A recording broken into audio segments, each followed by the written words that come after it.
Against Eric Morel, two former world champions. This should be a dandy. Look in the corner of Jerry Peñalosa, see Freddie Roach.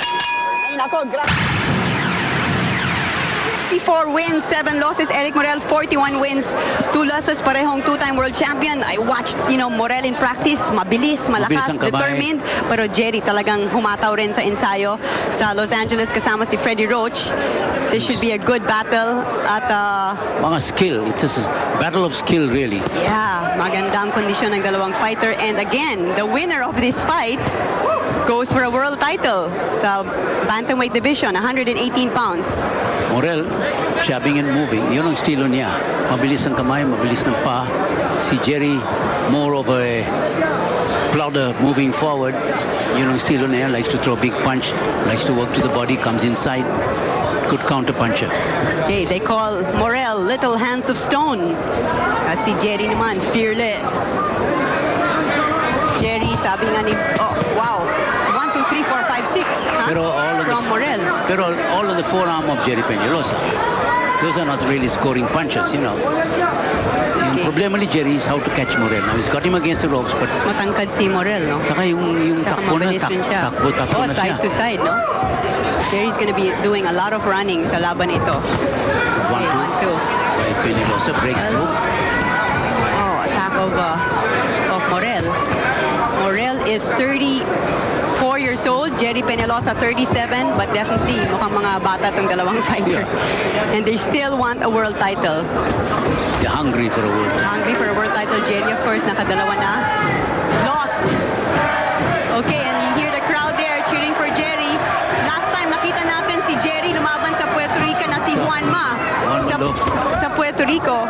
Alam mo na, he got this chance kasi sabi ni Paco Valcarcel pagkatapos na yung laban ni Juan Ma, for your gallantry, you'll get the title. Talagang pinakita ni Jerry, no? From round 4, he was already bugbog pero hindi siya bumigay. In fact, till Freddie Roach stopped the fight. Si Peñalosa is looking for the opening, waiting to get a chance.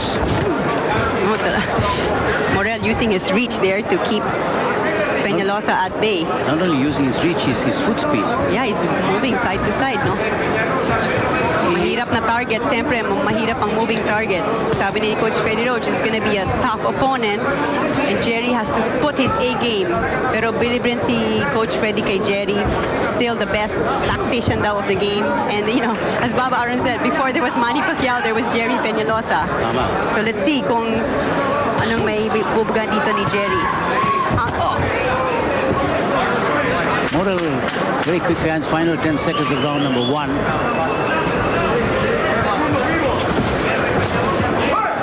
Morel caught him with a good right. There goes the bell, end of round number 1. You have to give that round to Morel by a very slim margin because he threw more punches than Jerry Peñalosa. And now for the Cobra Tunay na Lakas punch of the round.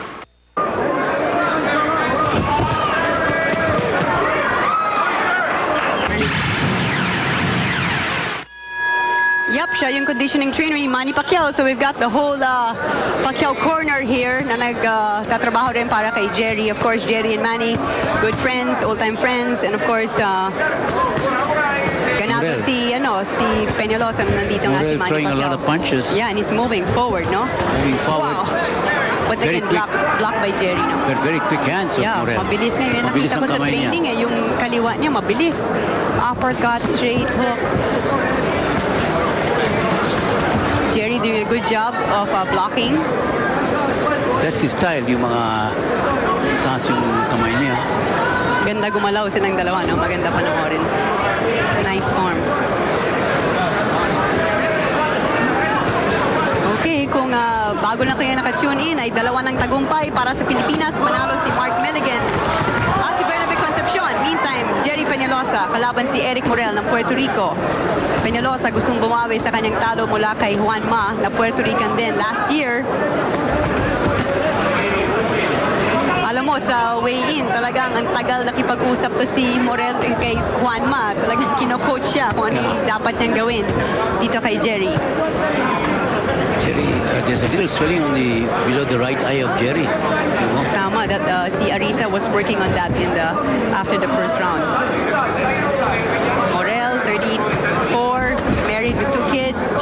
course, nandito ang kanyang asawa na si Goody. Good hard right by Jerry that time. And left to the body. Fearless talaga to si Peñalosa. Galing gumalaw to si Morel. Very quick on his feet.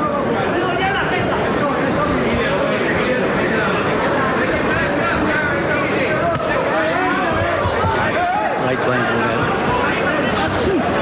1-2 by Jerry. Good hard right to the body by Peñalosa. Morel got out of trouble very quickly. Galing ang galaw ni Eric Morel. Very good. Mabilis. Meron siyang alam mo, meron siyang conditioning trainer, nakita ko sa training. Talagang 50 years old pero mukhang 30. Mga exercise sila, grabe. Parang sabi niya, Morel has never been put down and he's not gonna be put down now. But neither has Peñalosa, no? Hindi pa bumagsak si Peñalosa.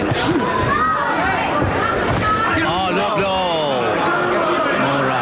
Very low blow.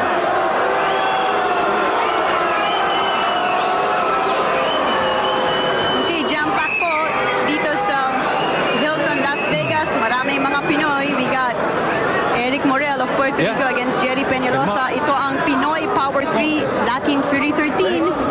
Live po tayo. Mamaya may replay ulit sa Channel 2, 11:15 ng gabi. At sa Studio 23, 8:30 in the evening. Now they're really beginning to exchange big shots. I think Jerry, he was irritated by that low blow. Goes up to Morel, connects with a good right by Jerry. Jerry said he feels like a 21-year-old. Walk to the body at the bell. Good ending of that.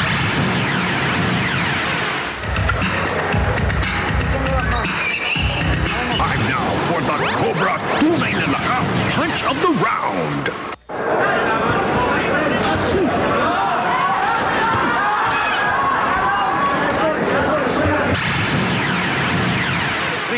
Jerry Peñalosa kontra si Eric Morel sa Puerto Rico. Okay, excited ang mga Pinoy dito sa Las Vegas at binabati natin ang lahat ng nanonood ng TFC. Wow! In the meantime, napakabilis ng simula ni Eric Morel dito sa third round. This is scheduled for 10. Ito ay bantamweight eliminator. Ang mananalo ay lalaban para sa world title. Si Jerry took most of these punches on his gloves. Pero namamagana rin yung kaliwang mata ni Jerry Peñalosa. From the first round, we got Alex Ariza and Freddie Roach working his corner. So,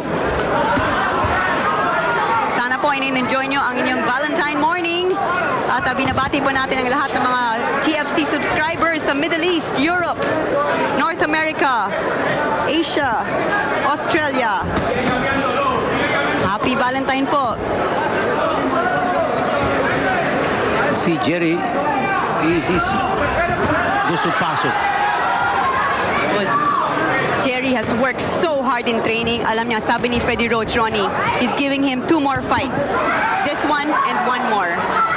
After this, he goes for the world title and by wins. Jerry again. Oh boy. Looks like a slightly low blow, but not really bad. Oh, may init ang labanan dito. Ang sabi ng corner ni Morel, kalma, take your Pero time. Peñalosa connects with 2 good body shots with the left. Yeah, magandang naging conditioning ni Morel. Trained like 3 months for it. Si Morel ay nakatira sa Madison, Wisconsin. Pero he went to Puerto Rico to train for this fight. Wow, atake si Morel. Pero Jerry was off balance for a moment there. Muntik na. Morel has been really confident the whole week. Jerry working to the body.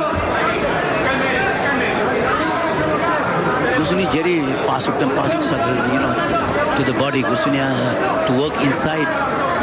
Well, we all remember Jerry for that beautiful body punch that gave him the world title in 2007 against Johnny Gonzalez in Sacramento, di ba? Yung tinatawag na liver punch.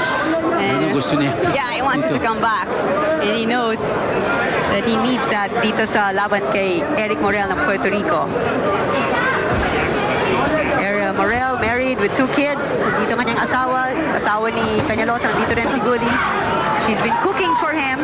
Both fighters made the weight quite easily yesterday, 118 pounds. Pero they're both like about 128, 130 coming into the fight today. Namamagana rin yung kanan, mata ni Peñalosa. Peñalosa. But remember that fight against Juanma? He Yes. fought practically bleeding from the third round. Final 10 seconds. Much better round for Jerry Peñalosa. Yeah, sabi ng corner ni Morel, they felt he won the first 2 rounds. Good luck by Jerry. There goes the bell.